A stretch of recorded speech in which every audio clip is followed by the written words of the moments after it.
On va commencer le vrai enregistrement pour YouTube.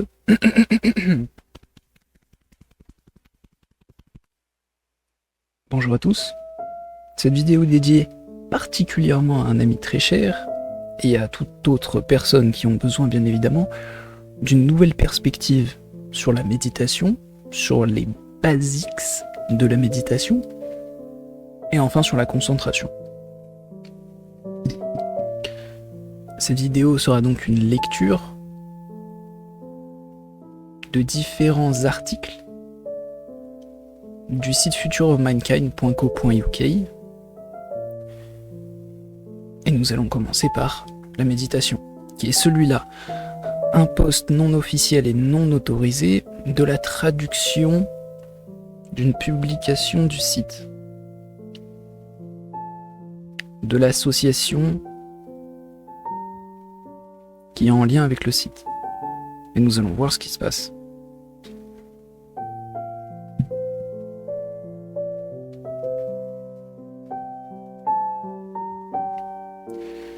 J'ai actuellement 20 minutes pour lire et ensuite aller checker le gâteau, ok? 20 minutes. Ouais, 15. 15.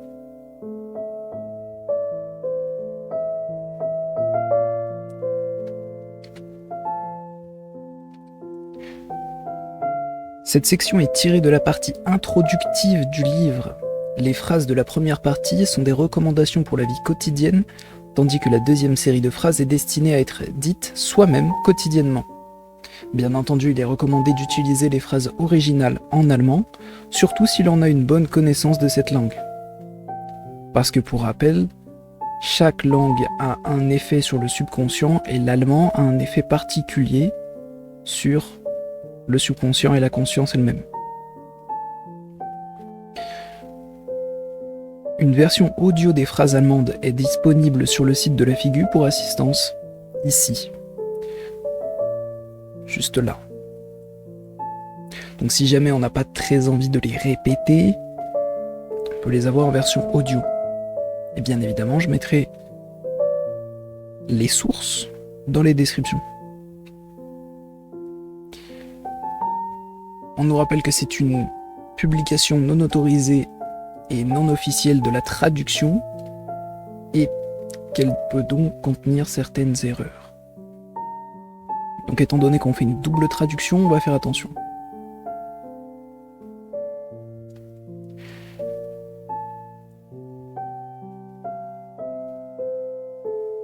Malheureusement faire phrase par phrase pour avoir une traduction la plus claire possible. Premièrement,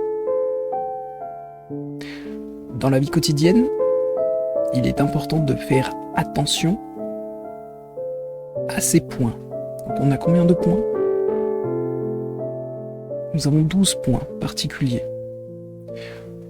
Premièrement,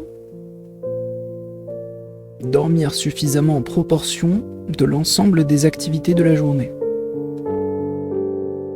Plutôt simple.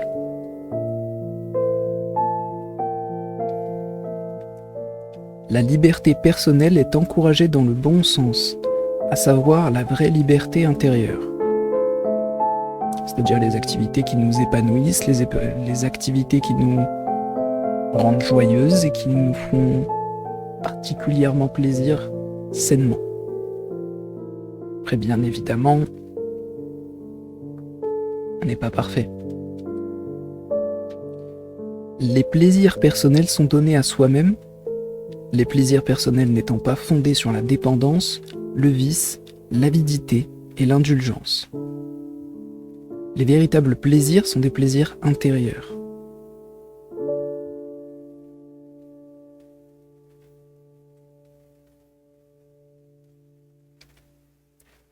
La monotonie de la vie quotidienne est rompue, ce qui se produit grâce à une position intérieure authentiquement correcte.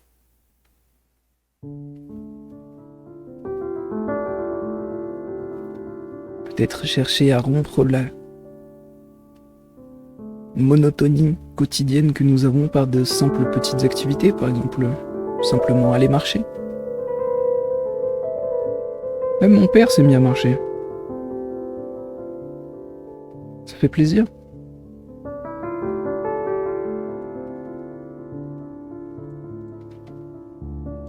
La vie est savourée avec vérité et joie dans le sens de l'équilibre et de l'égalité.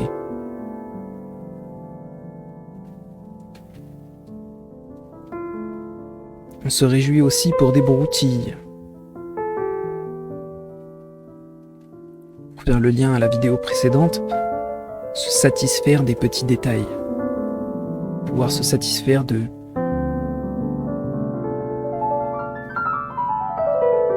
brise, d'un simple coup de vent, d'un simple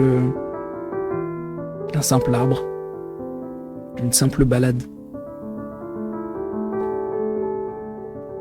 On sourit de l'humour des différentes situations de la vie et on ne les prend pas au sérieux, pas plus que les blagues ou les attaques. À essayer, parce que bien évidemment, c'est très difficile, mais l'humour est une bonne indication de comment on voit notre propre vie. Si on arrive à trouver un certain humour dans nos malheurs, ça prouve qu'on a un changement de perspective. Et puis, ça a jamais fait de mal de rigoler de nos propres conneries. On établit constamment son propre île, but à atteindre, objectif. C'est bien ce que je me disais dans les vidéos précédentes. Je me questionnais sur le zil, c'est l'objectif. On le voit et on s'efforce vraiment de l'atteindre avec les meilleurs pouvoirs, avec les meilleures forces.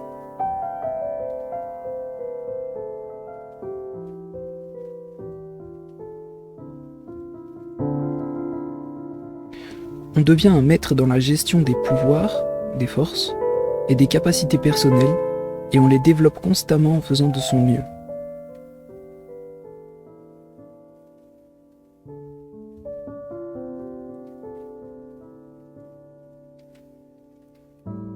Le succès n'est jamais une chose héréditaire, mais la récompense d'un travail acharné et d'une maîtrise de soi, de la vie.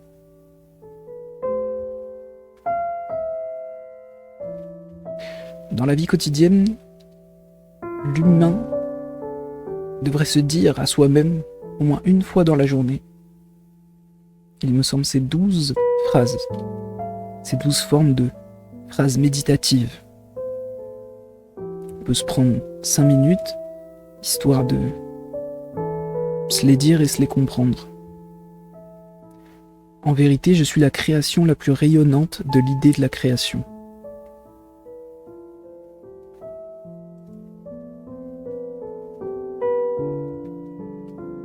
En vérité, en toute chose, je suis en accord avec l'ordre de la création et avec moi-même.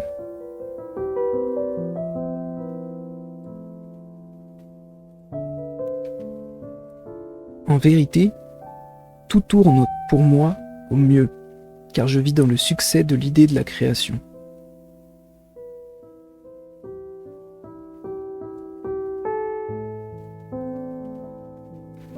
En vérité, je sais qu'il n'y a pas de résistance à mon succès, donc pas non plus dans mes pensées, pas dans mon imagination, et pas non plus dans mes sentiments.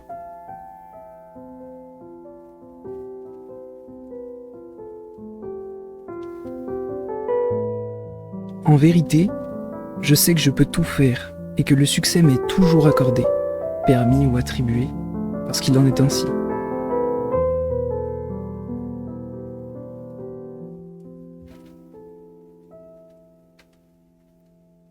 En vérité, je suis l'artisan de mon destin et donc un aimant de la conscience et de la psyché, qui attire la santé, la paix, le calme, l'amour, le respect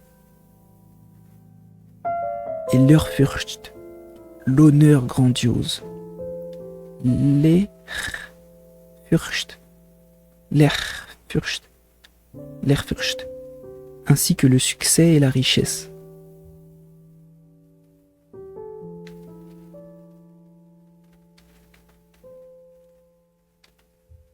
En vérité, je sais que mes pensées sont mon pouvoir et que par conséquent, je détermine tout par moi-même.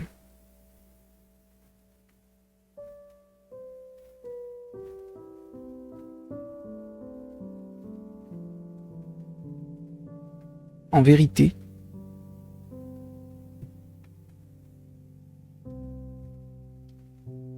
mille excuses mes chevaliers. En vérité, mes pensées sont mon pouvoir, ma puissance, de la conscience et de la subconscience, et je m'unis à elles à chaque seconde.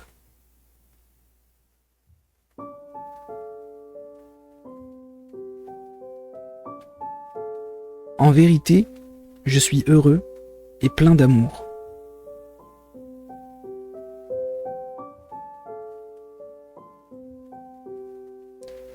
En vérité, je ne fais qu'un avec la conscience de la création et donc avec moi-même.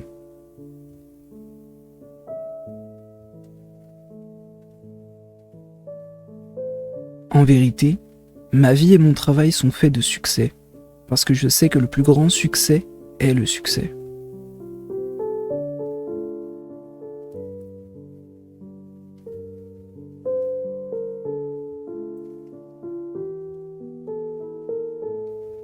En vérité, ma vie est un accomplissement parce que tout s'accomplit en moi, parce que je suis la réussite. Et c'était 12 phrases à se répéter de manière méditative et j'entends beaucoup de commentaires. C'est normal de ne pas réellement comprendre le sens de ces phrases tout de suite. C'est-à-dire, en vérité, ma vie est un accomplissement parce que tout s'accomplit en moi, parce que je suis la réussite. Je peux comprendre une personne qui a beaucoup eu de difficultés dans sa vie, qui se dit « c'est du bullshit tout ça, ma vie n'a jamais été comme ça ».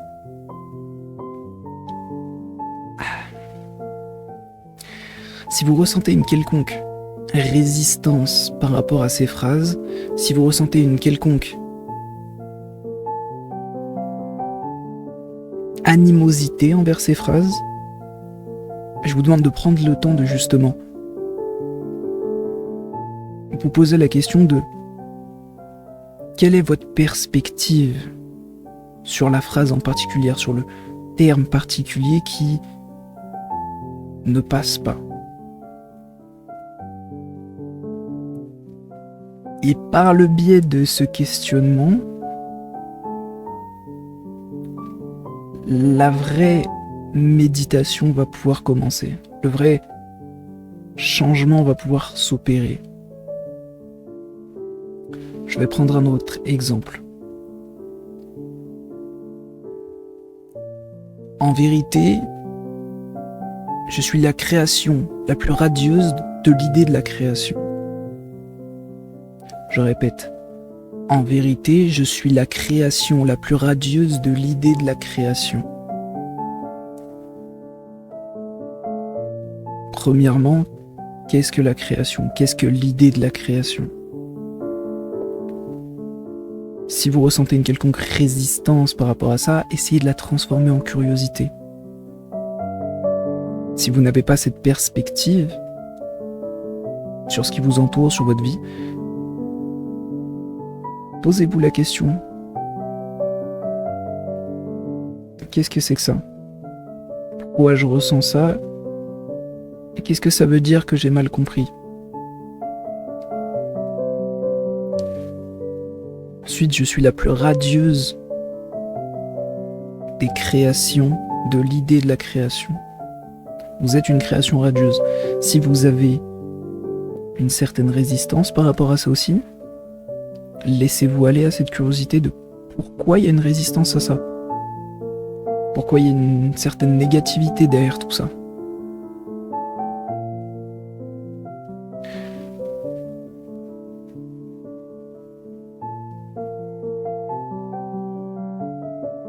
Pour ce qui est du succès, parce que c'était un point aussi qui m'est venu en tête en parlant, comprendre le succès dans une vie et dans cette idée de la création dont nous parlions, et à justement rechercher quelle est votre perspective du succès, qu'est-ce qui ne colle pas dans votre perspective avec cette phrase. Quelle est la source de cette résistance?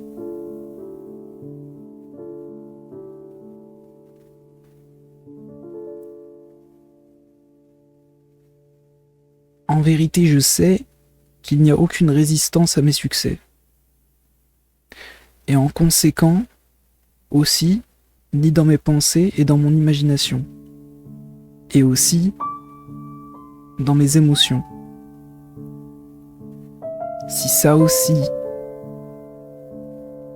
sonne comme une résistance, le même process. Peu importe quelle phrase pose souci, peu importe quel sens est problématique, transformez-le en curiosité et posez-vous les questions. Répétez-les quand même si c'est juste pour se mentir, mais si après vous ressentez une certaine résistance par rapport à ça, n'hésitez pas à vous poser des questions aussi.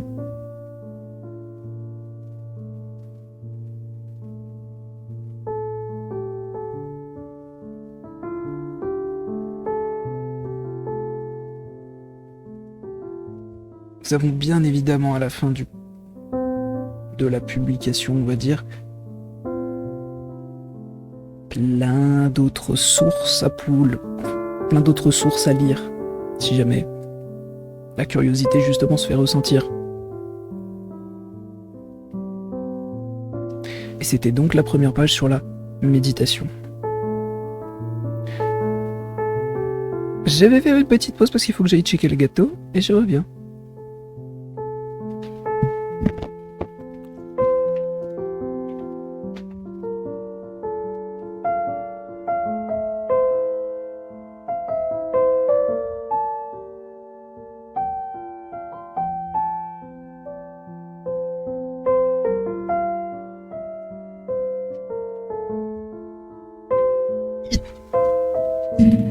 Super padré à gérer le gâteau. Nous allons pouvoir continuer sur la deuxième page qui sont les basics de la méditation. Cette fois-ci, c'est un article qui n'est pas officiel, mais la traduction a l'air d'être bonne, donc ça devrait aller.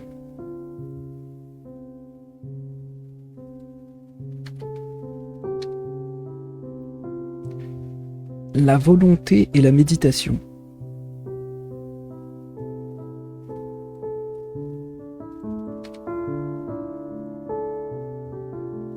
La volonté n'a pas d'influence sur la méditation.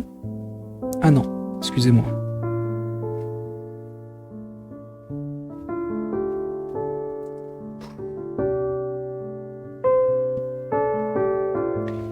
La volonté n'a d'influence sur la méditation que dans la mesure où elle induit une concentration.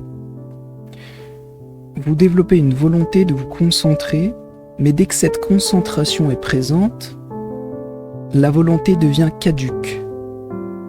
La volonté ne fait que donner l'ordre de commencer une concentration de méditation et rien de plus.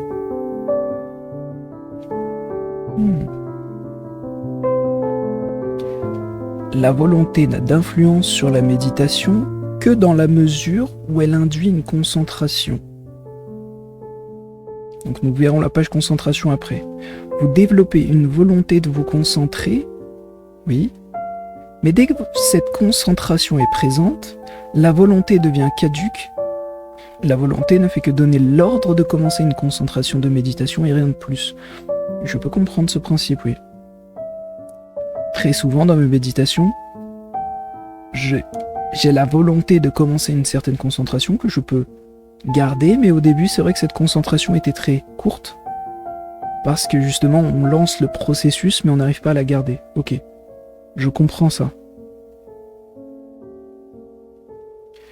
La volonté est un processus de pensée en soi.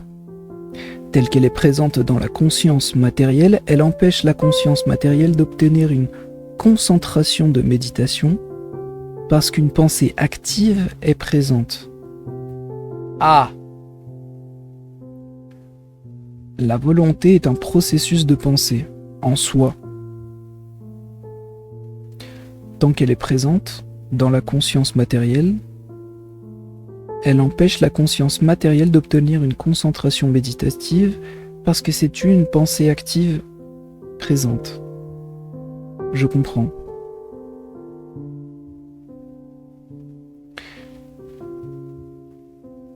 instinctivement, c'est vrai que c'est ce qui se passe quand on lance une méditation à concentration et qu'on arrive à garder le flot de concentration. C'est-à-dire, nous sommes motivés pour lancer quelque chose et on lance quelque chose, mais la motivation est justement un process. On lance le process. Comme le sport par exemple. Il faut un coup de boost pour lancer, pour se mettre au sport. Mais il faut plus pour garder cette endurance, on va dire, dans le temps.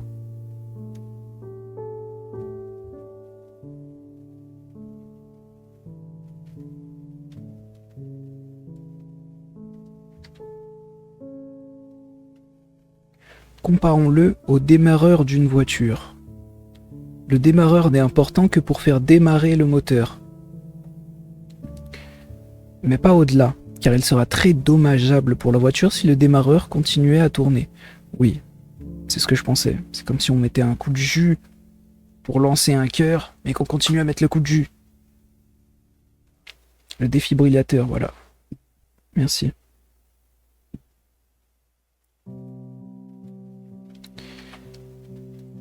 Par exemple, on peut prendre le défibrillateur. Oui.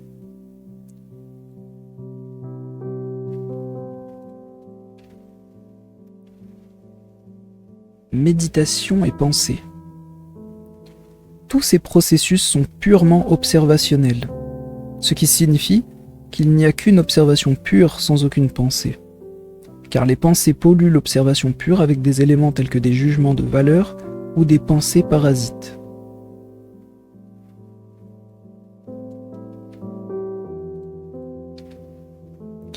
Des pensées parasites comme « qu'est-ce qu'on mange demain » ou « j'ai oublié de fermer la porte d'entrée », des jugements de valeur comme « je ne me concentre pas de la bonne façon » ou des pensées volontaires comme « je dois méditer maintenant » ou « je dois méditer maintenant ». Merci de la traduction. Parce que pour eux, « I have » and « I must » c'est la même chose. Oui. Donc c'est « je peux » non, je dois méditer maintenant. Ouais, non, c'est la même chose pour nous. De même, toute pensée induisant un sentiment de félicité ou de bonheur est totalement erronée car elle est générée par la conscience matérielle. Et le subconscient matériel à partir de pensées et de croyances erronées.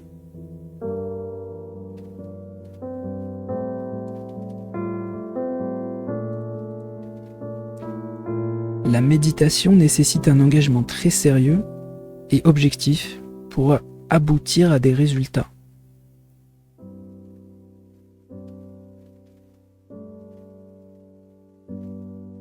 Un engagement très sérieux et objectif. Ok, c'était un adjectif. Je n'avais pas compris. C'est difficile, l'anglais, français. J'ai envie de vous le dire en anglais, mais waouh.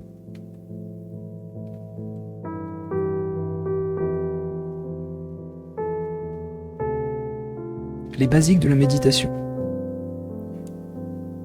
La forme de méditation la plus simple est celle qui consiste à se concentrer sur les narines et à observer le flux naturel et sans obstacle de l'air qui passe par ce point.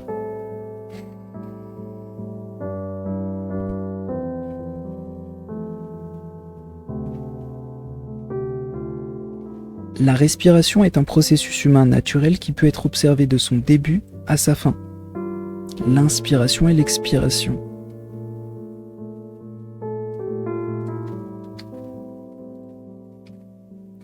L'important est de garder une respiration naturelle. Il n'est pas absolument nécessaire d'adapter votre respiration à votre exercice de méditation.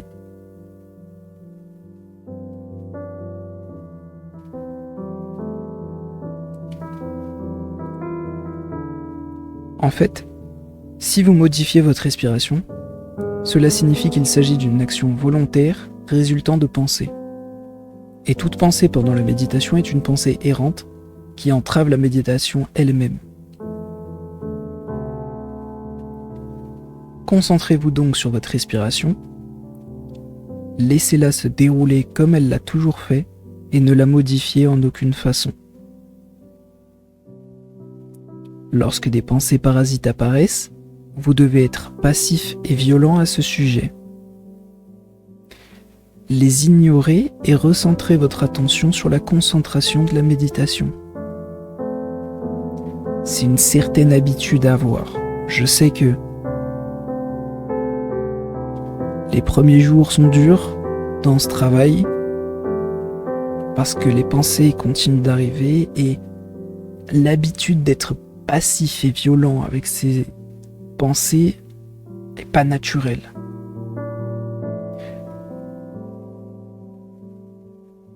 Mais laissez-vous tenter par ce savoir et petit à petit, comme un muscle littéralement comme un muscle, petit à petit, votre conscience arrivera à rester passif, mais violent envers ces mauvaises pensées, c'est-à-dire les éjecter d'une manière très violente. Bon, c'est une image, bien évidemment, mais vous ne les garderez plus en tête autant que vous le faites actuellement.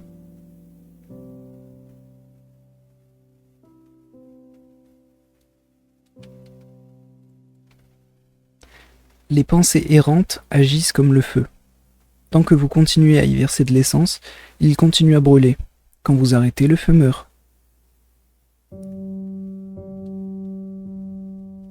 C'est la technique, mais je comprends que certaines pensées continuent d'arriver. Je comprends que certaines pensées, à cause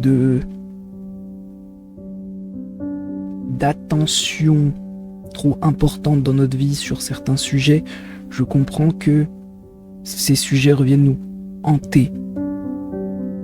Cependant, s'ils reviennent nous hanter, c'est pour une bonne raison. Donc il y a peut-être une perspective à changer sur ces sujets pour qu'ils nous laissent en paix. Bien évidemment, la méditation n'est pas magique tant qu'on n'est pas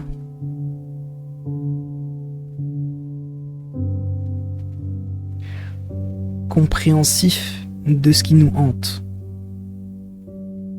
Je sais pas si c'est France.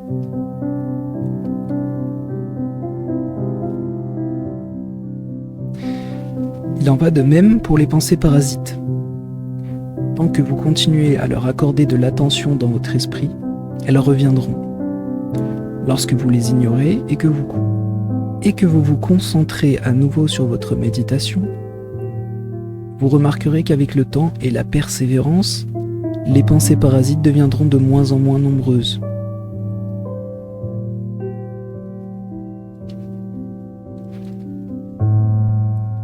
Dans tous les cas, la patience est une vertu et il faudra du temps avant d'atteindre une concentration de méditation. C'est comme un muscle, c'est comme la salle. C'est un travail. C'est quelque chose que on doit. C'est quelque chose où c'est quelque chose où l'on doit être énormément motivé. C'est pour ça que c'est parfait lorsque on en a réellement marre sur certaines choses.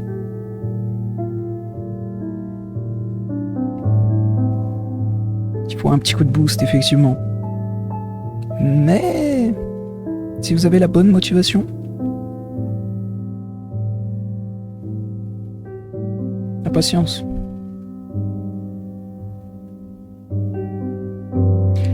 La méditation euphorique.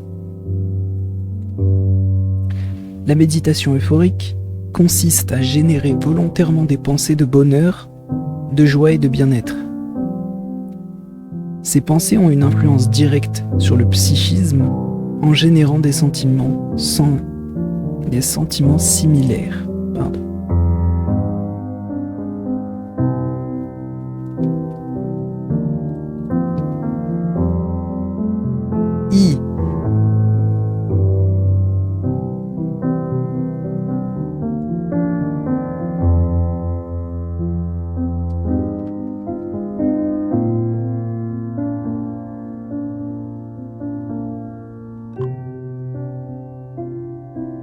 Ah, parce que la conscience se concentre sur ses sentiments, une illusion se produit car ces sentiments sont purement générés par la conscience et n'ont aucun fondement réaliste.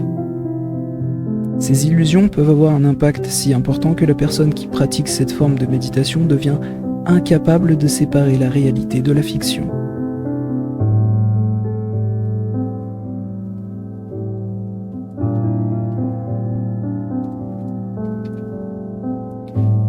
Lorsque cela se produit, cela a des effets néfastes sur le psychisme et peut provoquer une manie, une schizophrénie, dont il sera difficile voire impossible de guérir.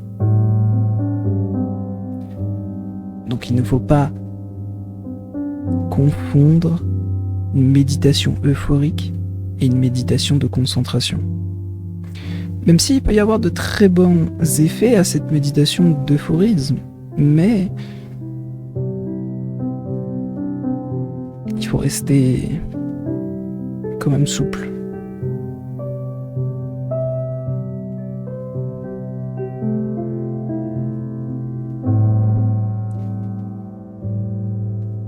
Nous avons une méditation de respiration, mais... Ah, c'est dans un contact. C'est dans un rapport de contact. Donc, je vous invite à aller voir si jamais ça vous intéresse. La méditation de respiration dans le rapport de contact 213, ligne 65.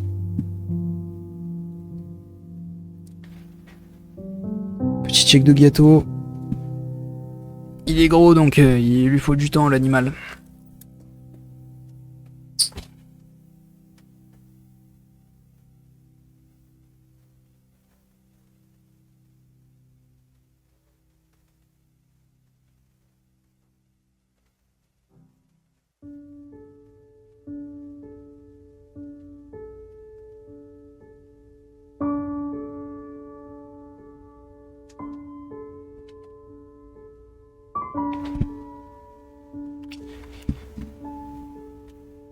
Le gâteau est si gros qu'il a besoin encore un peu de temps, donc on est bien.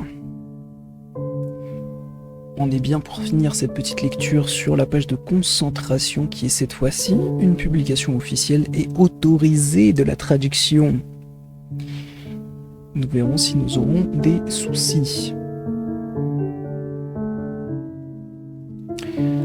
C'est un chapitre entier titré Concentration du livre La Psyché, qui est en anglais-allemand, page 69 à 76, traduit en anglais par Le Figu du Canada. Merci à vous. Merci à vous, Figu Canada.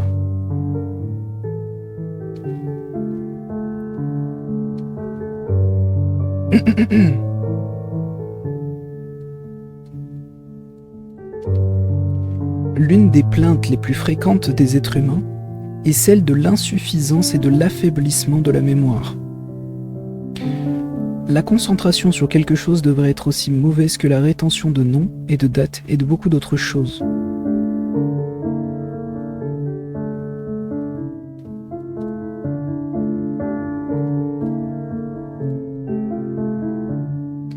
Cette incapacité apparente, soudaine ou accumulée au fil du temps, à retenir des données ou à se concentrer sur quoi que ce soit, provoque très souvent des maux de tête lors des tentatives de mémorisation ou de concentration.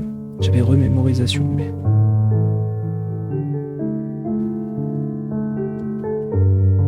Et ça marche aussi sur la lecture, parce que bien évidemment, je me rends compte que ma concentration est à travailler.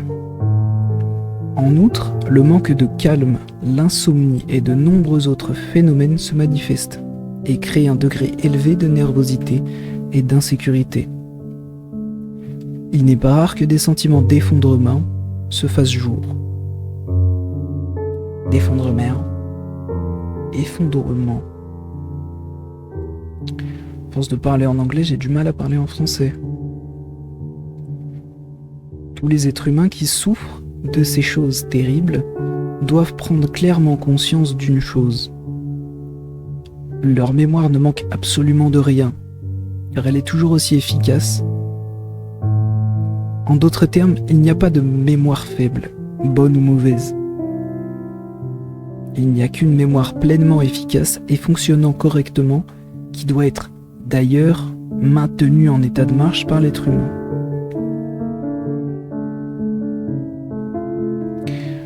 Votre mémoire n'a aucun souci, mais votre concentration, oui. Je peux être le premier à faire ce genre de remarques, parce que je remarque dans ma vie que, par exemple, avec la Monster, et quelqu'un que je connais très bien, un de mes petits chevaliers, saura qu'effectivement, quand je bois de la Monster, ma concentration est très rapide. Mais j'ai besoin de beaucoup de choses sur lesquelles me concentrer pour être efficace dans ma concentration. Par contre, en temps normal, je sens que j'ai du mal à me concentrer sur certaines choses. À certaines choses simples, comme la lecture, comme l'écriture, comme le fait de regarder un film. Et bien évidemment, on ne peut pas nier l'effet des réseaux sociaux, des boissons énergisantes et de toutes ces choses qui font carburer. Le café, sucre, etc. Ouais. Et je fais partie de vous. On est ensemble. Mais on peut s'en sortir. Travaillant cette concentration comme un muscle, en la comprenant mieux, en changeant notre perspective. Même notre mémoire pourrait s'améliorer. Vous vous rendez compte, toutes les personnes qui se considèrent comme des poissons rouges? C'est pour vous.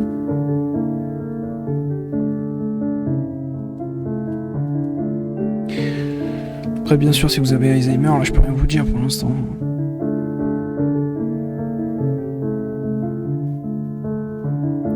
Mais on aura des futurs moyens de sauver l'Alzheimer, oui.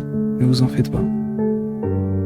Champignons, des simples champignons, lion's mane, ce genre de choses, des remèdes simples. Soyez curieux et vous pourrez peut-être trouver des choses si jamais vous faites partie de ces gens qui ont besoin de quelque chose de plus. Et puis même de manière générale, en vrai, oui, je recommande le lion's mane, mais allez pas sur les réseaux sociaux et achetez n'importe quoi, hein. Prenez des bonnes choses.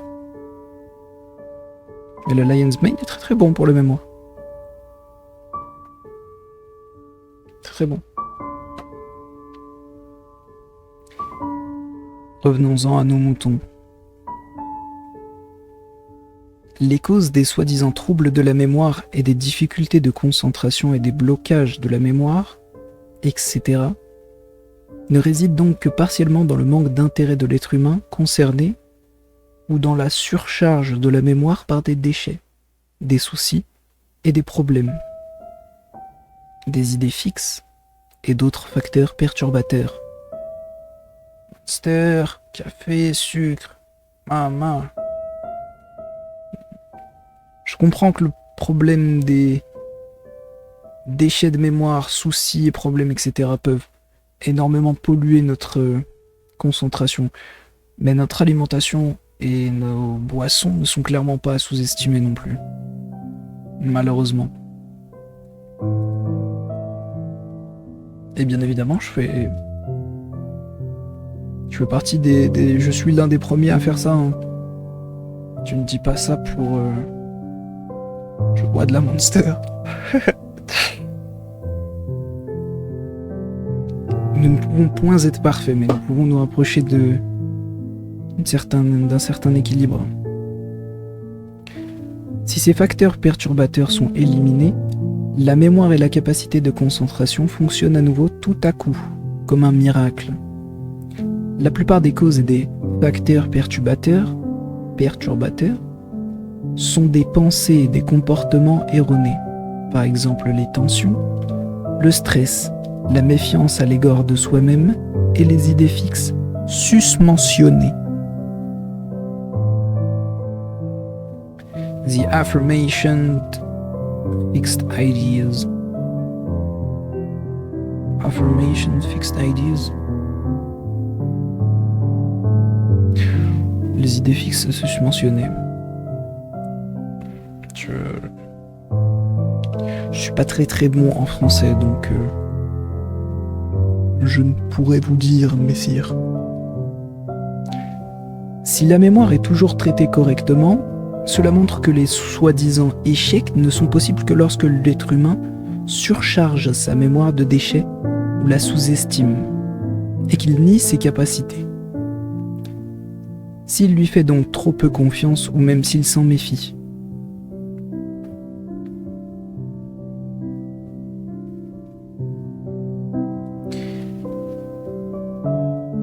Ce n'est pas délusionnel de croire en ses capacités. Dans un monde qui ne vous a pas appris vos réelles capacités, qui ne veut pas que vous ayez vos capacités.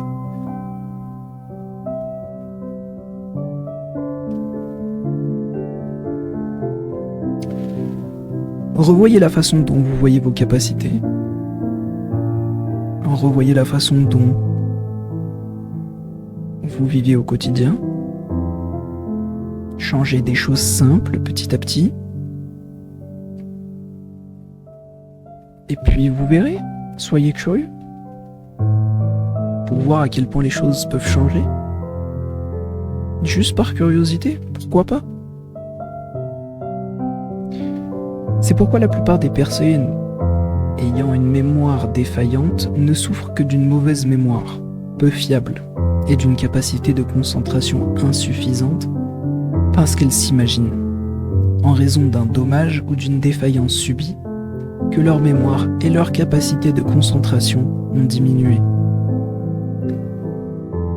Vos capacités de concentration sont présentes. Elles sont juste à travailler, comme un muscle.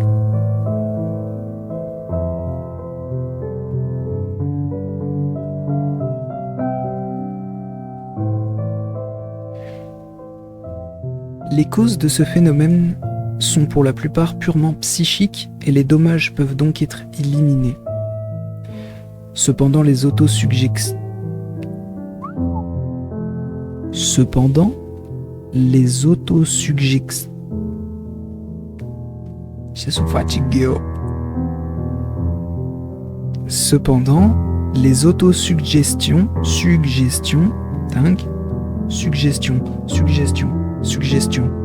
merci. Cependant, les autosuggestions négatives incessantes, telles que ma mémoire est mauvaise ou je ne peux pas me concentrer, bloquent le pouvoir d'efficacité illimité de la mémoire et de la capacité de concentration, et suppriment la capacité de volonté.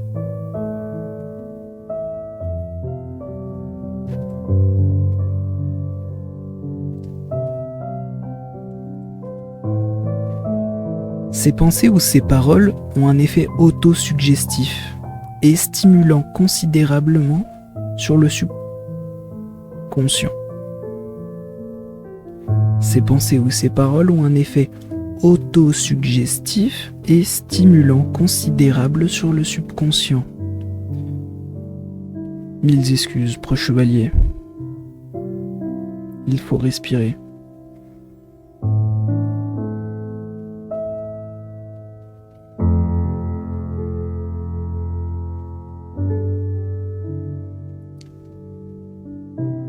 Ces pensées ou ces paroles ont un effet autosuggestif et stimulant considérable sur le subconscient, qui comprend logiquement ces pensées et ces paroles comme un ordre par lequel il transmet logiquement tout à la mémoire, qui enfouit alors tout en elle-même et oublie tout.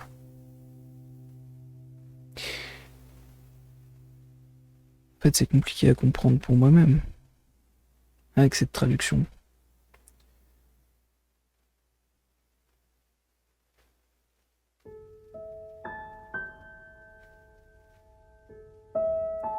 La mémoire et le pouvoir de concentration ainsi endommagés doivent être réactivés et remis en fonction. That I can understand, baby. that I can understand. Il s'agit d'une part d'affirmer ses capacités de mémoire et de concentration, et, d'autre part, d'effectuer des exercices pertinents qui sont fondamentalement très simples et n'ont rien à voir avec des tours de passe-passe ou de la sorcellerie et de la magie.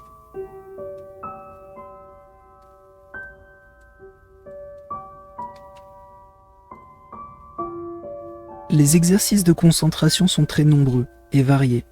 C'est pourquoi nous n'en mentionnerons que quelques-uns. Premièrement, la bougie. Très agréable à faire. On s'assoit confortablement à une table et on place une bougie allumée à environ 1 mètre devant soi. On reste assis complètement détendu en regardant le bord intérieur de la flamme de la bougie pendant 5 à 10 minutes, en pensant toujours au mot soleil ou sun, si c'est plus simple pour vous de le prendre en anglais, ou alors si vous avez un mot dans un certain langage qui représente le soleil, gardez-le en tête.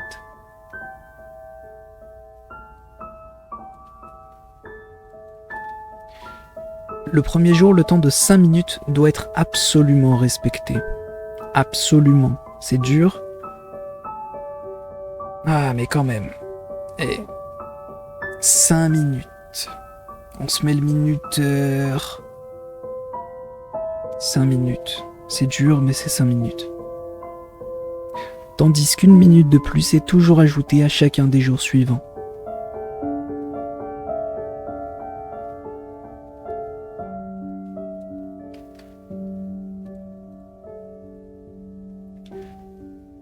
Une fois la 12e minute atteinte, toute pensée est éteinte pendant les 6 jours suivants de l'exercice.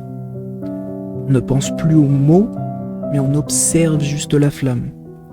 Ainsi, on se concentre uniquement sur les bords intérieurs de la flamme de la bougie pendant 12 minutes, sans permettre à une pensée de surgir.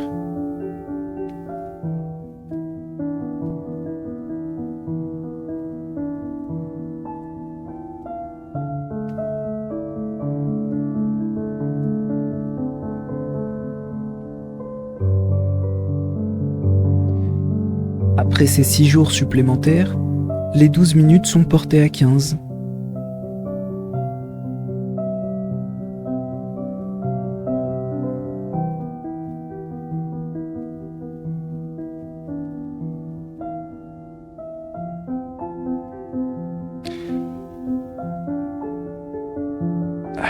Après ces 6 jours supplémentaires, les 12 minutes sont portées à 15. Et tout en regardant le bord intérieur de la flamme de la bougie, on pense à une rose rouge ou dorée que l'on observe, que l'on considère et avec laquelle on se familiarise en imagination. Une rose rouge ou dorée. Cet exercice doit également être effectué pendant 6 jours. Ensuite, au cours de cet exercice quotidien, on se laisse aller à un rêve éveillé, auquel cas il convient de respecter une durée de 15 minutes.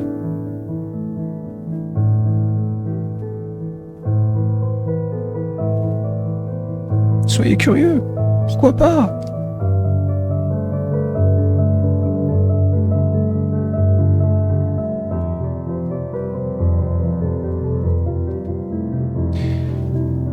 Une boule de cristal. C'est pour la concentration, d'accord ? Ne cherchez pas à me parler de magie, d'accord ? C'est un entraînement pour vous concentrer. Essayez-le, faites-le, c'est tout. Et puis vous verrez bien. Une boule de cristal remplit la même fonction que la bougie. Si la sphère est claire et pure, les exercices sont les mêmes que pour la bougie, les mêmes. La différence réside uniquement dans le fait que la sphère ne peut pas créer de flamme et qu'il faut donc utiliser une source de lumière supplémentaire. Une simple lampe suffit pour fournir la lumière nécessaire. La sphère doit être placée sur la table de manière à ce que le rayon de lumière atteigne la boule de cristal exactement au centre et y crée un minuscule point lumineux, ressemblant à un soleil miniature. Ce petit soleil sert alors de point de concentration. C'est juste un entraînement de concentration.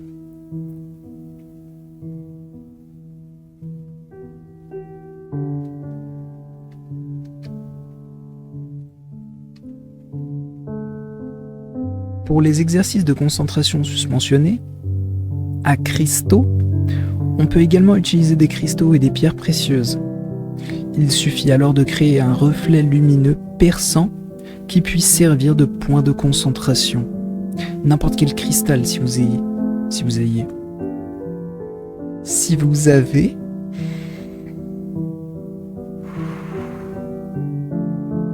avez des cristaux, une certaine attirance envers un cristal particulier, une chose particulière, une pierre précieuse en particulier, faites la même chose.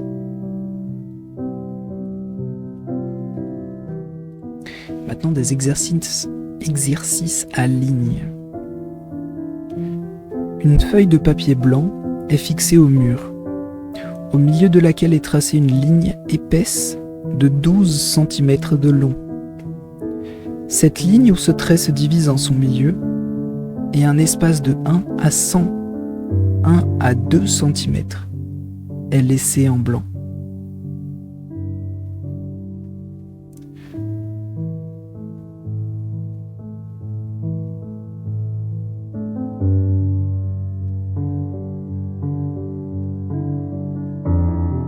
D'accord.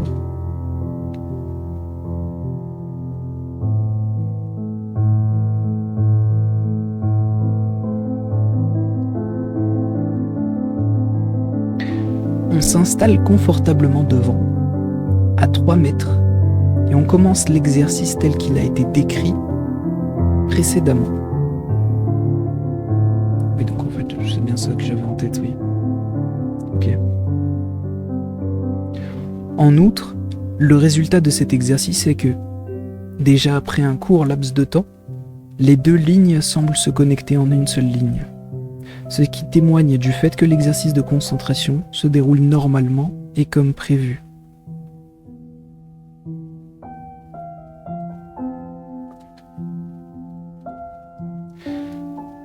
Il faut toujours tenir compte du fait que ces exercices sont à effectuer quotidiennement, toujours à la même heure. Les heures les plus appropriées se situent entre 20 et 22 heures. 21h étant l'heure la plus exacte. Les heures de fin de matinée ou de journée sont, dans une large mesure, inadaptées à ces exercices.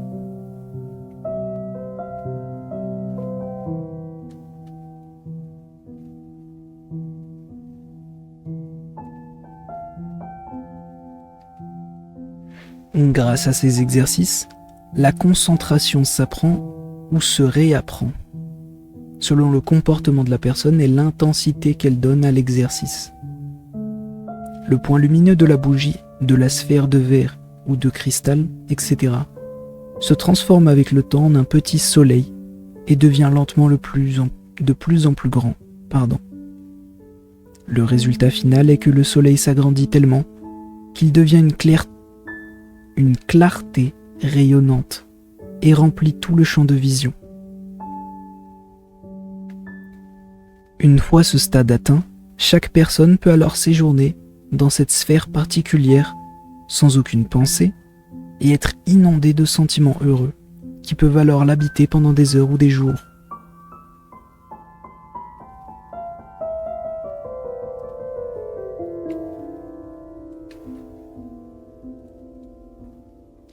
La forme et la sagesse dans lesquelles ce sentiment de bonheur est créé s'appelle la méditation.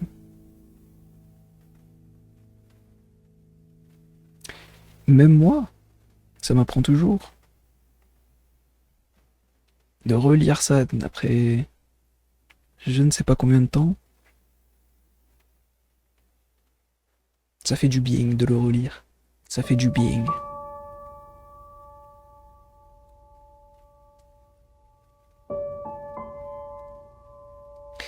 exercice de concentration. La mémoire psychique endommagée et la force de concentration peuvent et doivent être éveillées par l'exercice de concentration suivant, en utilisant une bougie, un cristal, une boule de verre ou une ligne, comme on l'a expliqué précédemment.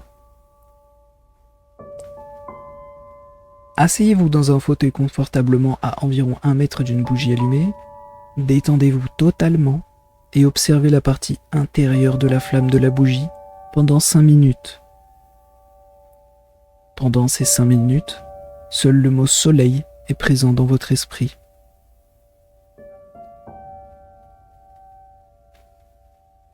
Nous avons une sorte d'agenda, de calendrier pour nous permettre de tenir nos résultats sur une totalité de 21 jours.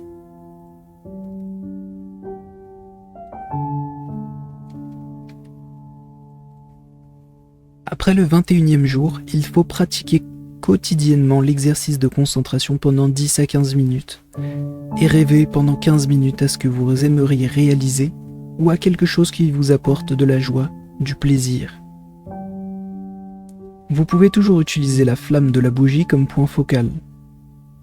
Sinon, si l'on se concentre sur un point lumineux, avec le temps et en fonction de l'intensité de la concentration, le point augmentera progressivement en taille. Si vous utilisez la technique de la ligne, tracez une ligne de 12 cm de long avec un espace de 1 cm en plein milieu. Asseyez-vous à une distance d'1 mètre et faites en sorte que les lignes se rejoignent.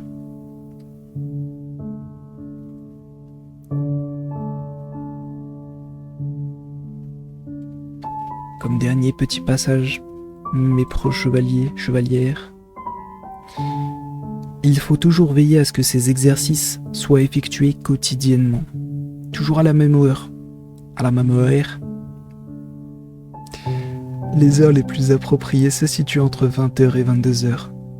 21h étant l'heure la plus exacte.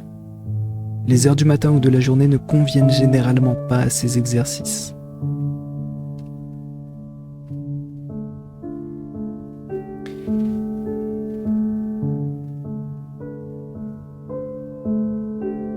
Et c'est la fin de nos 3 pages concernant la méditation, ses basics et la concentration.